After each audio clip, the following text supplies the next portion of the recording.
Behind the news programme में भलीकार अॼु जे programme में असां ॻाल्हि ॿोल कंदासीं ईरान ऐं अमेरिका विच में जेका जारी छिकताण आहे।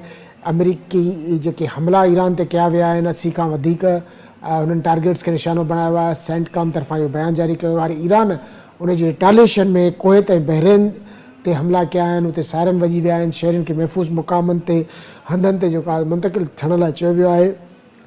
तमामु हिकिड़ी जेका त ॾुखोईंदड़ ऐं गिणती जो बि सूरत हाल आहे, छाकाणि त ॿिन्ही धुरियुनि विच में हिकिड़ो मुआदो थियो ऐं MOU ते सही थी ऐं धुरियुनि खे ॻाल्हियूं जारी रखण ते जेको थियो। इन में कहिड़ा स्पॉइलर्स आहिनि जेके नथा चाहिनि त अमेरिका ऐं ईरान विच में ॻाल्हियूं थियनि ऐं धुरियूं MOU खां पोइ मुफ़ाहमती यादाश्त खां पोइ कंहिं मुआदे ताईं पहुचनि। इन ते अॼु ॻाल्हाईंदासीं, छाकाणि त कुझु ॾींहं अॻु ताईं त असांखे ईअं पियो लॻो त हे जेको ईरान ऐं अमेरिका विच में जेके ॻाल्हियूं आहिनि उहे स्मूथली हलनि पियूं। नेगोशिएटर्स जेके आहिनि तमामु घणा एक्टिव लॻा पिया आहिनि ऐं पाकिस्तान जी ट्रैकड़ी में जेके MOU ते सही थियूं उन खां पोइ धुरियुनि ॻाल्हाइण जो जेको आहे त ॻाल्हियूं जारी रखण ते इतफ़ाक़ कयो, फ्रेमवर्क ठहियो, कमेटियूं ठहियूं। उन खां पोइ असांखे इहा ॻाल्हि हिकिड़ी उमेद पैदा थी त नेठि धुरियूं कंहिं नतीजे ते पहुचंदी। पर बदकिस्मतीअ सां असां ॿिनि ॾींहंनि खां ॾिसूं पिया त हर्मज़ में अमेरिका ऐं जेको आहे त तरफ़ां इल्ज़ाम लॻायो वियो त ईरान उन जे जहाज़नि ते जेका मिज़ाइल हमला कया आहिनि उन जे जवाब में बंदर अब्बास ऐं ख़ार्क ॿेट ते अमेरिका तरफ़ां ईरान जे मुख़्तलिफ़ फ़ौजी हदफ़नि खे निशानो बणायो आहे। इन सॼी सूरत हाल ते पाण ॻाल्हाईंदासीं त आख़िर इहे जेके सूरत हाल आहे इहो पैदा कंदड़ केरु आहे ऐं उन्हनि खे नाकाम कीअं थो बणाए सघिजे। असां सां अॼु ॿ महिमान शामिल हूंदा।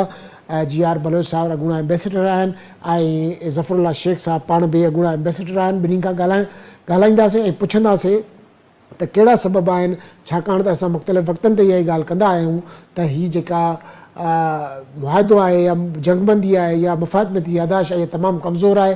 इसराइल वॾे में वॾो स्पॉइलर आहे, भारत स्पॉइलर आहे ऐं इलाही केतिरियूं धुरियूं आहिनि अहिड़ियूं।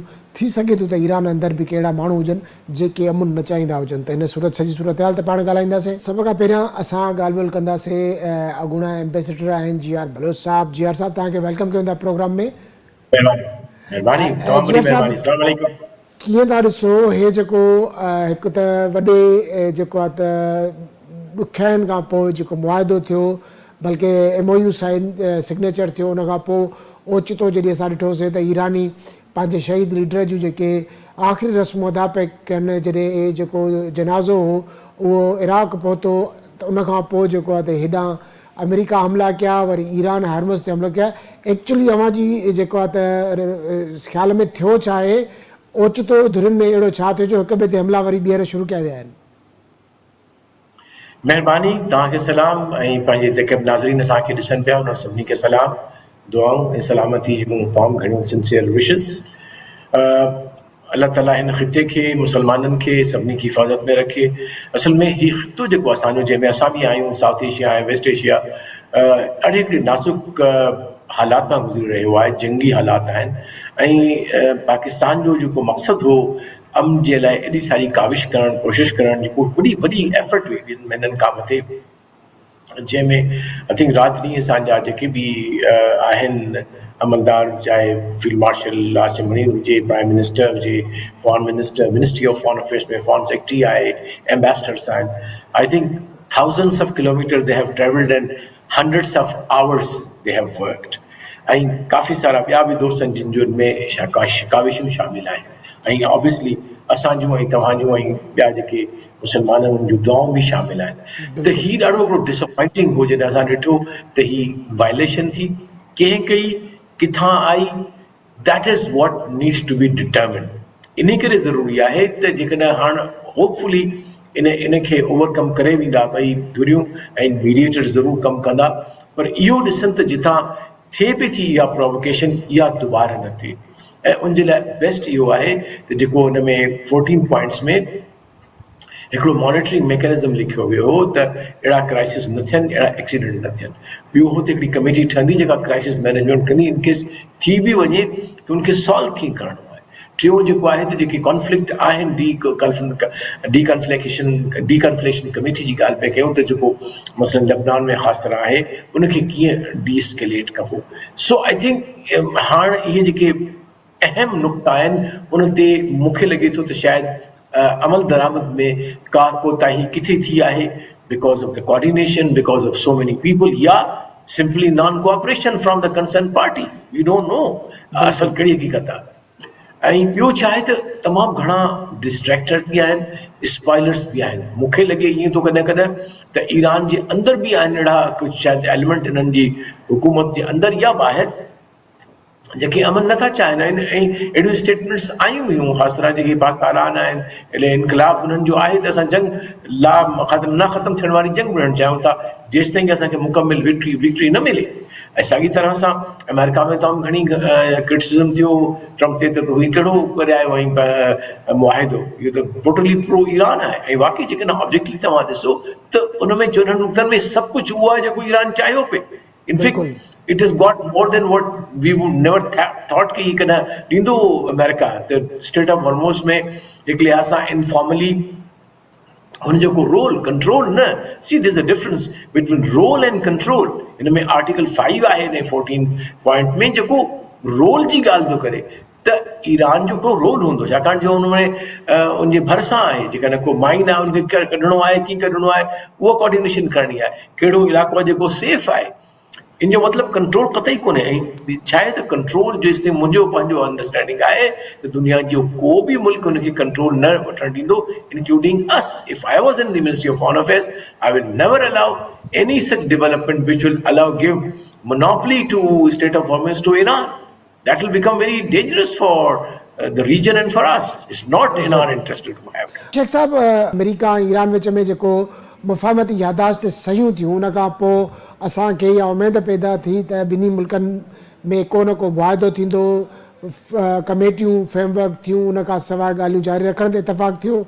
ओचितो असां ॾिठोसीं त अमेरिका ऐं ईरान हिक ॿिए ते मुआहिदे जी भंजकड़ीअ जा इल्ज़ाम हया ऐं हिक ॿिए ते हमला शुरू करे ॾिना. तव्हांखे छा थो लॻे त जेके हेॾे वॾे जेको आहे त पाकिस्तान जी जेको आहे महिनतुनि सां या दुनिया जेके ॿिए मुल्क आहे, मिस्र हुआ ऐं कतर या जेके ॿिया सऊदी अरब उन में शामिलु हुआ इन मुफ़ाहमती यादाश्त सही कराइण में, एॾी वॾियुनि कोशिशुनि बाद वरी उन खां पोइ जंगबंदी ख़तमु करण जो ऐलान ट्रम्प तरफ़ां, त अव्हांखे इन जे पोयां नज़र जेके सबब आहिनि कहिड़ा था नज़र अचनि? महिरबानी तव्हां यादि कयो, ॾिसो मिडल ईस्ट में जेको हाणे टेंशन आहे इहो अॼु जो न आहे, सालनि जो आहे. तव्हां ॾिठो त पहिरीं आलमगीर जंग लॻी, ॿी आलमगीर जंग यूरोप में लॻी, उन खां पोइ फार ईस्ट में बि हाणे कुझु कोन्हे को, यूरोप में बि कुझु न आहे. ऐं मतिलबु अमेरिका बि सेफ आहे और वो सी जेकी बाहि भरियल आहे सॼी मिडल ईस्ट में भरियल आहे. हाणे हिन में मेन पर्पज़ मिडल ईस्ट में बाहि भरण जो इहो आहे त अमेरिकन्स चाहिनि था त इसराइल हिते एस्टेब्लिश थिए ऐं इसराइल खे हर ॻाल्हि में हैसियत स्लो ऐं रिकॉग्नाइज़ बि थिए ऐं फलस्तीन खे सफ़ा नंढड़ो इलाइक़ो ॾेई करे ऐं असांजो कंट्रोल रहे हिन सॼे एरिया ते. ॾिसो सोवियत यूनियन जे टुटण खां पोइ त सीरिया जो ऑलमोस्ट कंट्रोल सम्झो त हाणे अमेरिकन्स जो, हुननि जो प्रेसिडेंट उन्हनि जो ई माण्हू आहे, न त इहे पंहिंजो रशिया जे हिन में इंफ्लुएंस में हुया. चेंज थी वई न्यू वर्ल्ड ऑर्डर वक़्त जे हिसाब सां चेंज थींदो रहियो. जॾहिं कोल्ड वॉर ख़तमु थी त सॼो ख़ितो वरी पोइ चेंज थी वियो. हाणे पोइ अमेरिकन्स जो जी कोशिशि इहा आहे त उहे सोल सुपर पावर हुजनि सॼी दुनिया में. ब्रीफली इहा ॻाल्हि आहे. त हिते जॾहिं जंग शुरू थी त हुन में जॾहिं ॾिठो वियो त बाबा हिते काफ़ी ऑर्गेनाइज़ेशन्स आहिनि, उहे इन करे मिडल ईस्ट हाणे इम्पोर्टेंट आहे. तव्हांखे 80 में पंहिंजो इराक ईरान वॉर बि यादि हूंदी, इहे काफ़ी जेके सिलसिला थींदा रहिया आहिनि. त बेसिकली ग्रेटर इसराइल जो प्रोजेक्ट जेको 80 में हिन ठाहियो हुयो ऐं इहो बि हुयो त मुस्लमाननि खे हिकु प्लेटफॉर्म ते नाहे अचणु ॾियणो after the fall of the Ottomans इन 20s. त हुननि चयो त इहो जेको असांजो कमु आहे. सो हिननि मिडल ईस्ट खे कंट्रोल करण जी कोशिशि में इहो सिलसिलो थी रहियो आहे सॼो. रज़ा जो थियो इसराइल अची वियो, इसराइल खे कयो. इहो वॉर अरब इसराइल वॉर 1967 में शुरू थी आहे. हाणे मां घणो त हिस्ट्री में न वेंदुसि. पोइ इहा हुननि जॾहिं शुरूआति कई त हलंदे हलंदे हिन सां इहो सिलसिलो थींदो आहे. नियत इहा हुई, ऑब्जेक्टिव इहो हुयो त हिन सॼे मिडल ईस्ट जे एरिया खे कंट्रोल करणो आहे. हिन में 3-4 ॻाल्हियूं हुयूं. हिकिड़ो त तेल हिते तमामु गल्फ कंट्रीज़ में सॼो तेल आहे. ॿियो मार्केट वॾो आहे हिते अमेरिकन्स जो ऐं इवन यूरोपियंस जो. जेको हिते माल विकिणनि था, जेको हथियार जेके विकिणनि था, सही। $100 of billions जेके आहिनि, तव्हांखे ख़बर आहे MOU साइन थिया आहिनि, एग्रीमेंट्स वग़ैरह थियूं आहिनि, उहो मार्केट हिन ते ॾाढो ज़बरदस्त आहे।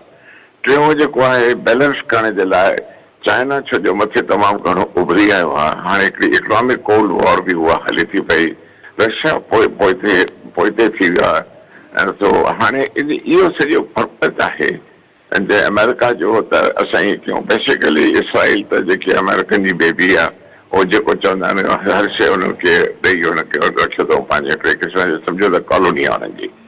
त हाणे इहे सॼे नज़र में हिननि स्टार्ट जेकी वरिती, हाणे चऊं था सॼी त घणी हिस्ट्री में कोन वेंदासूं, हिनखे हिननि पहिरियों हमास खे ख़तमु कयो, हमास खां कंस्पिरेसी थी, हुन खां अटैक करायूं इसराइल ते, हुन खां पोइ इहे अख ॿुट हली तमामु खणी इसराइल हमास जी तेल भई छॾी, हुन जा लीडर्स मारे छॾिया। अमेरिकन जी स्ट्रेटेजी इहा हुई त असां हिन जी मथां जेके लीडर्स आहिनि, टॉप ब्रास जेके सभिनी खे मारियूं, हिज़बुल्लाह खे मारियूं, लेबनान में जंग शुरू करे ॾिनऊं, उन खां पोइ सीरिया जे मथां वेस्ट बैंक जेको सॼो उन ते शुरू करे ॾिनो आहिस्ता आहिस्ता, ऐं गाज़ा जो सॼो एरिया जेको आहे खणी वधंग ड्राए ख़तमु करे छॾियऊं, हमास इस्माइल ऐं सभु लीडर्स हुनजा ख़तमु करे छॾियऊं। हिते पोइ आई ईरान जी वारी आई, हुनखे पोइ पहिरीं जंग उते थी वञे ईरान ते। हाणे ईरान जेको आहे हिननि जेको अमेरिका जीअं सोचियो हुयो, मुंहिंजे लिहाज़ खां इहो मुंहिंजो ख़्यालु पंहिंजो आहे त जेको हिन जी मिसकैलकुलेशन हुई, हिननि सम्झो त शायदि आसान मुल्क आहे, असांखे मसइलो कोन थींदो, हमेनाई खे मारींदासीं या ॿियनि जा टॉप जेके 12, 13, 15 मारींदासीं त हिन में हिते रिजीम बि चेंज थी वेंदी ऐं असांजे मक़सद जो कंट्री थी वेंदो, जीअं सीरिया थी वियो आहे। पर उहो थियो न, उहो जो न थियो त सॼो जेको हिननि जो माइंड जेको बैलेंस हुयो उहो चेंज थी वियो सॼो, पॉलिसी थी। हाणे छा कयूं, हिते ट्रम्प जेको आहे नेटो खां मदद घुरी, हुन चयो असां न ईंदासीं, यूरोप खां कयो हुन चयो असां बि न ईंदासीं, AOK चयो त असां बि न ईंदासीं, जापान चयो त असां बि न ईंदासीं, सॼी दुनिया हिनखे हिन जेके बि एलाइज़ हुया उन्हनि सभिनी रिफ्यूज़ कयो। हिते छा कयो त अमेरिकन्स वरी इन जेको ऑब्जेक्टिव मां तव्हांखे ॿुधायो, मां इन करे थो ॿुधायां त जेको जिन खे असांजे दोस्तनि खे या यंगस्टर्स खे ख़बर न हुजे त पतो हुजे त हुन में इहे थियो त हिननि बेसिस ठाहे छॾिया सॼा मिडल ईस्ट में, कतर में बेस वॾे में वॾो, उन खां पोइ तव्हांजे बहरेन में बेस, उन खां पोइ सऊदी अरेबिया में बेस, उन खां पोइ कुवैत में बेस। त ॻाल्हि चवण जो मक़सदु आहे, ऐं विच में 90 में अख ॿुट बि थी, जंहिंमें जेको आहे सद्दाम इन्वेट कयो हो कुवैत खे, त बाबा बुश जेको आहे उन वरी वापसि ॾिनो। मां कुवैत में पोस्टेड हुउसि काउंसलर हुउसि मां एम्बेसी में, त उन वक़्तु 90s में उहो कुवैत में हिननि खे वापसि ॾिनो। त चवण जो मक़सदु इहो आहे त सॼो हाणे जो कंट्रोल न थियो आहे, त हाणे हेॾा हिन जूं मिड टर्म इलेक्शन्स बि थियनि थियूं, ट्रम्प ॾाढियूं धमकियूं बि ॾेई छॾे ॾिनियूं त मां हीअं कंदुसि, मां हिकु ॾींहं में हिनखे नक्शे तां उॾारे छॾींदुसि, मां हूअं कंदुसि। इहे सॼो सिलसिलो जो थियो त हाणे फेस सेविंग ते ॻाल्हि अची बीठी आहे। पोइ फेस सेविंग जो जॾहिं मामिलो आयो त अमेरिकन्स चयो यार अकेलो त असां कोन था करे सघूं, हाणे पोइ नाले में पोइ छा थियो, पोइ पाकिस्तान असांजो उभरी आयो मथे, असांजे मुस्लिम कंट्रीज़ ऐं पाकिस्तान इहो सोचियो त ईअं त हिन वॉर में सॼो जेको आहे नुक़सानु मुस्लमाननि जो थी वेंदो, असां जेको आहे हिकिड़ो रोल प्ले कयूं, ऐं असां अमेरिकन्स खे बि चयोसीं त जेको आहे in consultation with China, in consultation with Saudi Arabia, हुन सां डिफेंस पैक्ट बि थियो। ॿियो थियो त 7-8 मुल्क जेके इम्पोर्टेंट मुस्लमाननि जा हुया, उन्हनि जेको आहे हिनखे अमेरिकन खे चयो त बाबा ॻाल्हियूं कयो ऐं जंग खे छॾियो। हिते हुननि जो फेस वैल्यू थी वियो, हिते हलंदे हलंदे MOU साइन थी वियो पाकिस्तान में। हाणे हिते अचूं था, पाकिस्तान जी माशाल्लाह ज़बरदस्त डिप्लोमेसी, ज़बरदस्त कामयाबी ऐं तमामु घणो सुठो पार्ट असांजी डिप्लोमेटिक हिस्ट्री में अहिड़ो कॾहिं कोन थियो आहे जेको सुठे नमूने में कयोसीं। इंडिया पोइते हटी वियो, आइसोलेट थी वियो, अमेरिकन से चुपड़ी करे वेही रहियो, मोदी हेॾे होॾे तूं न कजां गड़बड़, उहो चुप करे वेही रहियो, इसराइल करे कोन पियो थो। हाणे उन में पोइ पाकिस्तान जो वॾो रोल प्ले कयो। इन तरह सां मीटिंग पहिरीं जेकी ही पहिरियों राउंड पाकिस्तान में थियो। हाणे हलंदे हलंदे जेको आहे इहो थियो, उन में इलाही पॉइंट्स हुयूं, हुन जो 14 पॉइंट, कंहिंजो 13 पॉइंट, में फ्रोज़न फंड्स जो बि हो, इरानियंस जो सैंक्शन जी ॻाल्हि बि हुई, ईरान न्यूक्लियर न थिए उहो ट्रम्प चइबो, उहा बि ॻाल्हि हुई, स्ट्रेट ऑफ हॉर्मुज़ हो उहा बि हुयो, लेबनान ते अटैक न कयो उहो बि हुयो, इहे सभु शयूं हुयूं एक्सेट्रा एक्सेट्रा। मां हुन में डिटेल्स में कोन थो वञा। हाणे छा थियो त हीअ जॾहिं MOU साइन थियो त सीज़ फायर थी, इहा 2 महीननि लाइ हुई, सीज़ फायर हलंदे हलंदे हाणे थी। विच में हिते जॾहिं खुमैनाई खे हिननि उॾारियो ऐं हुननि खे बम्बार्डमेंट कयो, हुनजी फैमिली खे ख़तमु कयो, अञा हले थो पियो। अॼु मुंहिंजो ख़्याल आहे बरियल थी वई हूंदी हाणे या थींदी। बिल्कुलु अॼु थींदी। हा, त उन में ईअं आहे त उन खां पोइ हुननि चयो त असां बरियल जे दौरान कुझु न कंदासीं, पर हाणे विच में वरी इन खां पोइ विच में अहिड़ी का ॻाल्हि कान थी, छो जो ईरान वरी विच में ईअं चयो जिते बेसिस हुया अमेरिका जा, त गल्फ कंट्रीज़ खे चई जेकॾहिं तव्हां अमेरिका खे कोई बि फैसिलिटेट कंदो त मां मुल्क ते अटैक कोन कंदुसि, पर बेस ते अटैक कंदुसि। बिल्कुलु ऐं ईअं थींदो रहियो। अॻे काफ़ी मिसाइल विज़ाइल थींदा रहिया, सभु कुझु थींदा रहिया। त हाणे छा थियो वरी त स्ट्रेट ऑफ हॉर्मुज़ खुली वियो हिन मां 2 महीने जे लाइ। हिननि ईरानियुनि चयो त ठीकु आहे बाबा, तव्हां हितां कमर्शियल शिप जेके सॼा बीठा हुया हुननि नेवल ब्लॉकेट ख़तमु कई, जेको आहे अमेरिकन्स।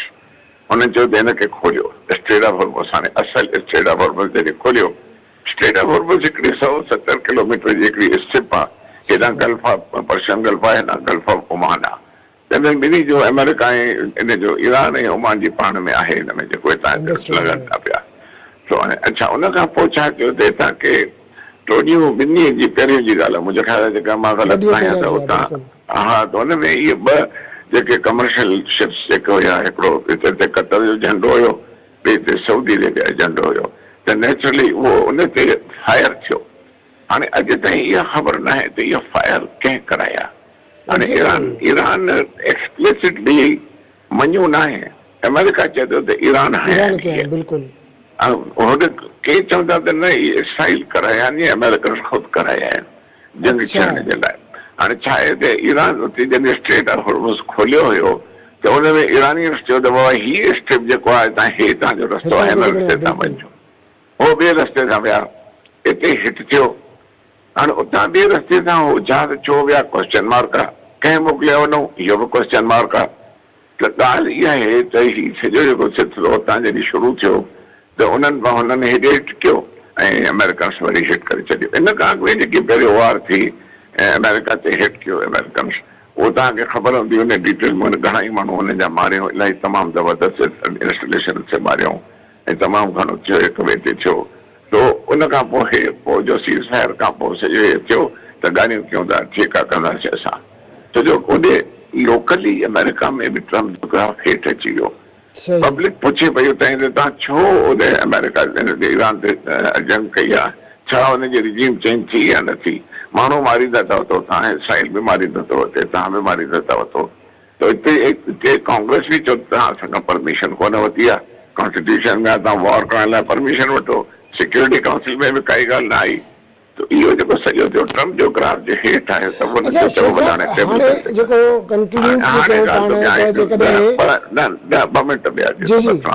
सवाल पुछो। त चवण जो मक़सदु आहे त जेको वॉर हाणे थी आहे नए सिरे तां स्ट्रेट ऑफ हॉर्मुज़ ते अञा खुलियल आहे, त उहे चवंदा त इहो असां कंट्रोल कयूं। अमेरिकन्स जो पंहिंजो चवणु आहे त स्ट्रेट ऑफ हॉर्मुज़ जेको इंटरनेशनल वाटर्स आहिनि सभिनी जो हक़ आहे ऐं कोई पंहिंजो कंट्रोल नथो करे सघे। इहो भला पाण इन डिटेल में सुवाल अॻिते पुछंदो त मां ॿुधाईंदुसि, पर हिकिड़ी ॻाल्हि मां यादि कयो जॾहिं मां तव्हां सां ॻाल्हायो आहे, मां त हमेशह ईअं चयो आहे त अमेरिका ईरान खे न छॾींदो, वॉर कंदो। अच्छा जीअं बिल्कुलु इहो सवाल पंहिंजी जाइ ते आहे जेको तव्हां बि आम सवाल उथारियो आहे त स्पॉइलर आख़िर केरु आहे, छाकाणि त अमरीकी सदर डोनाल्ड ट्रम्प असांखे तमामु घणो जेको आहे त पुरुमीद नज़र अचे पियो इन MOU जे साइन थियण खां पोइ। JD वेंस जा बयान असांजे साम्हूं गुज़रिया। ओचितो अहिड़ो छा थियो आहे, तव्हां इहो असांजे व्यूअर्स खे इहो ॿुधाए सघो था ओचितो अहिड़ो छा थियो जो ईरान हरमज़ में जेको ऑयल टैंकरनि खे निशानो बणायो ऐं अमरीका वरी उनजे जेको आहे त 180 खां वधीक जेके उन्हनि खे थाकनि खे निशानो बणायो आहे।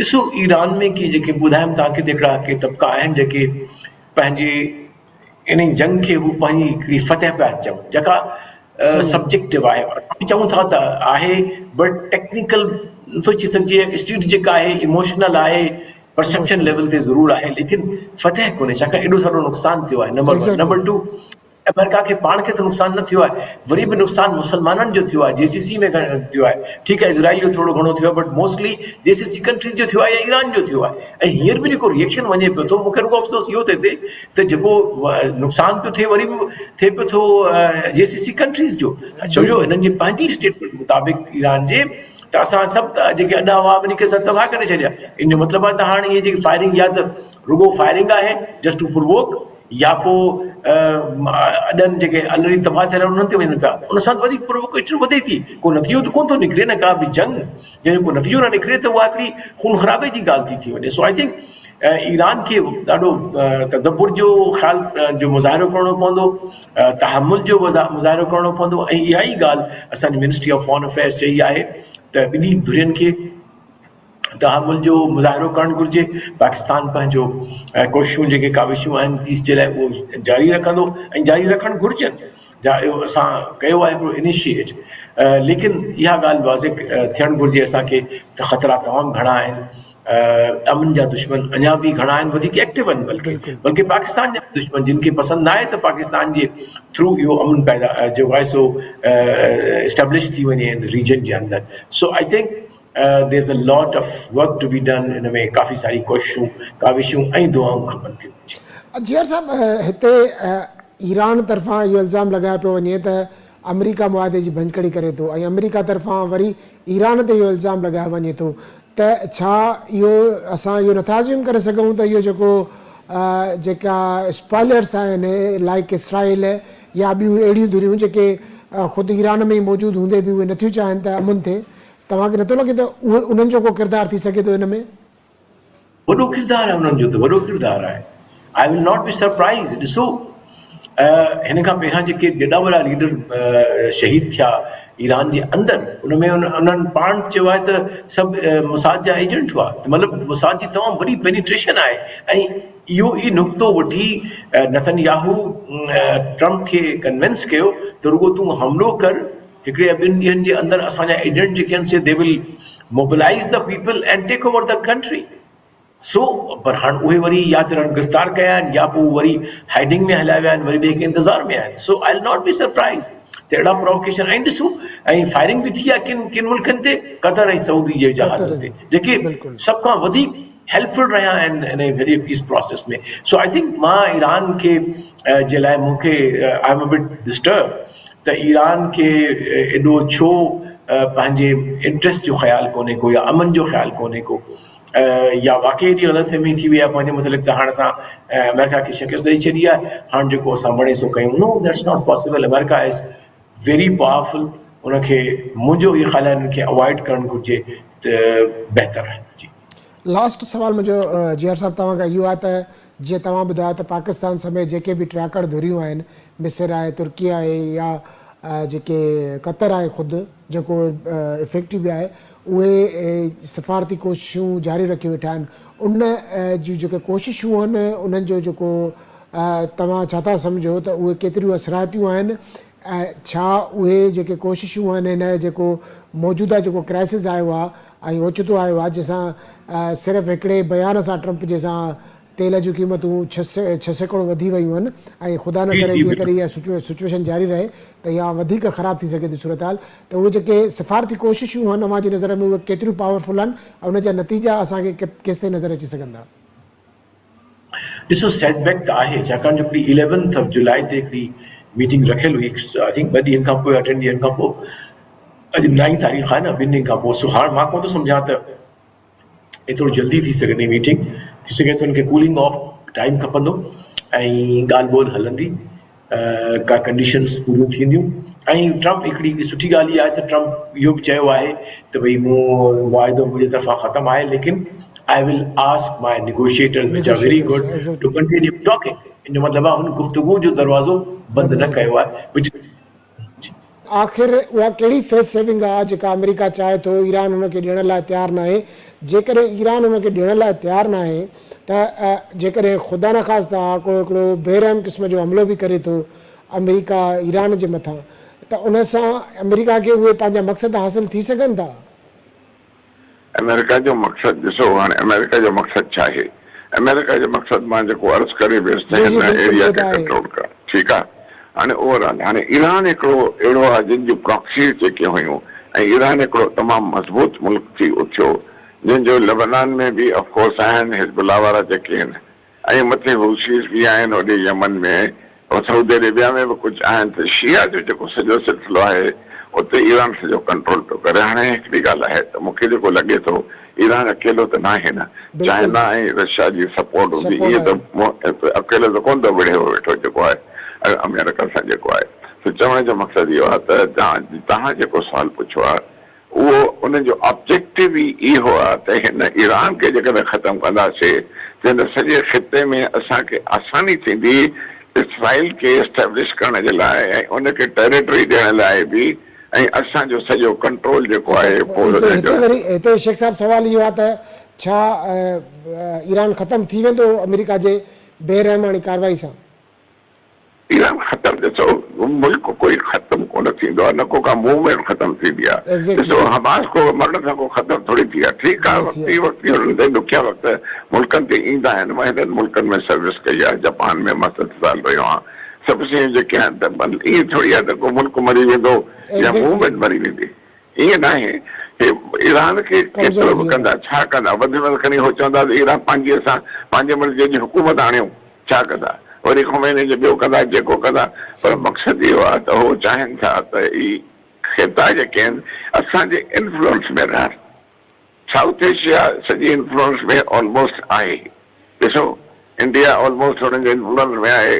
पाकिस्तान न्यूट्रल आहे, असां न्यूक्लियर कंट्री आहियूं, असां हुननि जा नौकर कोन आहियूं, पर मक़सदु आहे त डिप्लोमेटिक लेवल ते असां डिप्लोमेसी त कयूं था न पिया। जेको असां चाहियूं था त पीस थिए, मुस्लमान जेके आहिनि उनजो नुक़सानु घटि थिए। हाणे बि तव्हां ॾिसंदव जेकॾहिं सऊदी अरेबिया ते ईरान नथो हिट करे त न चले इहो पाकिस्तान जे करे आहे, न सॼो पाकिस्तान जो डिफेंस पैक्ट आहे सऊदी अरेबिया सां। मुंहिंजो आख़िरी सवाल अव्हां खां इहो आहे त ईंदड़ ॾींहंनि में, ईंदड़ महीननि या हफ़्तनि में अव्हांखे छा थो नज़र अचे, हीअ जेका सूरत हाल आहे ईअं ई जेका ठका ठुकी हलंदी ऐं ॻाल्हियूं बि हलंदियूं, या अमेरिका हिकु वॾे हमले तरफ़ वञी सघे थो? हाणे जेके अमेरिका जो सवाल जो जवाबु सिंपल इहो आहे, शॉर्ट में हिकु सिट में चवां त इहा ठका ठुकी अॻिते तमामु घणी हलंदी ऐं अमेरिका जेको आहे ईरान ते अटैक कंदो, पर उहो जॾहिं सीवियर अटैक तमामु घणो तॾहिं थींदो जॾहिं जेकॾहिं जेको आहे ट्रम्प जेको आहे इलेक्शन्स खटे थो, मिड टर्म इलेक्शन्स